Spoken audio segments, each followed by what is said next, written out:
Добрый день, уважаемые зрители моего канала и подписчики из города Ижевска. Снова рад приветствовать вас. Опять веду репортаж снова по улице Восточной 40, 34, 38 в городе Ижевске. Нету ни отопления, ни горячей воды. Вот и наступил февраль месяц с его ветрами, холодами и морозами.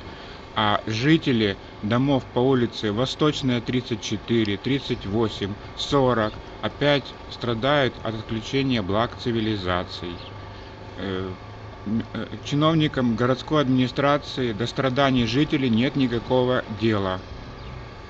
Жители сами справляются со своими проблемами. Сегодня, как я сказал, 1 февраля. Будем дальше следить за ситуацией. Подписывайтесь на мой канал, узнаете много интересного о жизни в городе Ижевске. Благодарю вас за внимание. Всего вам доброго.